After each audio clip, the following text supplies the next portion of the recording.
વેરાવળ તાલુકાના ભીડિયા બંદર ખાતે શ્રી સંયુક્ત કોળી સમાજ ભીડિયા પ્લોટ આયોજિત 27મા સમૂહ લગ્ન 22 નવ દંપતીએ પ્રભુતામાં પગલાં પાડ્યા। વેરાવળ તાલુકાના ભીડિયા બંદર ખાતે શ્રી સંયુક્ત કોળી સમાજ દ્વારા આયોજિત 27મા સમૂહ લગ્નમાં 22 નવ દંપતીઓએ પ્રભુતામાં પગલાં પાડ્યા છે।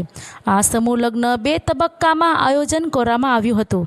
કેબિનેટ મંત્રી કુંવરજીભાઈ બાવળિયા, સાંસદ રાજેશભાઈ ચુડાસમા, ધારાસભ્ય દેવાભાઈ માલમ, ભગવાનજીભાઈ કરગટિયા, જિલ્લા ભાજપ પ્રમુખ ડૉક્ટર સંજયભાઈ પરમાર અને આગેવાનોએ હાજરી આપી નવ દંપતીને આશીર્વચન પાઠવ્યા હતા। રિપોર્ટર મહેશ વાજા, સોમનાથ। હું રમેશભાઈ દેવજીભાઈ બારિયા, ભીડિયા કોળી સમાજના પટેલ છે। રામેશ્વર મહાદેવની અસીમ કૃપાથી અમારા ભીડિયા કોળી સમાજમાં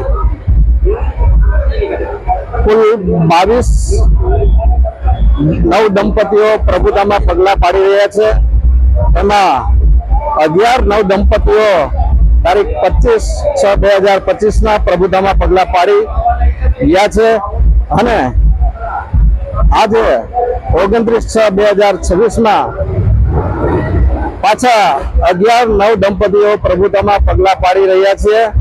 એમને આશીર્વચન આપવા માટે ગાંધીનગરથી શ્રી કેબિનેટ મંત્રી શ્રી કુંવરજીભાઈ બાવળિયા સાહેબ શ્રી, કેશોદના ધારાસભ્ય શ્રી દેવાભાઈ માલમ અને માંગરોળના ધારાસભ્ય શ્રી ભગવાનજીભાઈ કરગટિયા અને સાંસદ શ્રી રાજેશભાઈ ચુડાસમા આ નવ દંપતીઓને પ્રભુતામાં પગલાં પાડી રહ્યા છે। એમને આશીર્વચન આપવા માટે આવી રહ્યા છે, એમને આશીર્વચન આપી રહ્યા છીએ અને આ સમૂહ લગ્નના ભવ્ય રીતે અમે આયોજન કરી રહ્યા છે।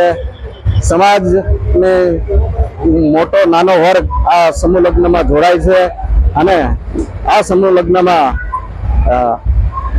ભૂદેવો પણ એમના મંત્રોચ્ચારથી લગ્નનું અનોખું વાતાવરણ ઊભું કરે છે। તો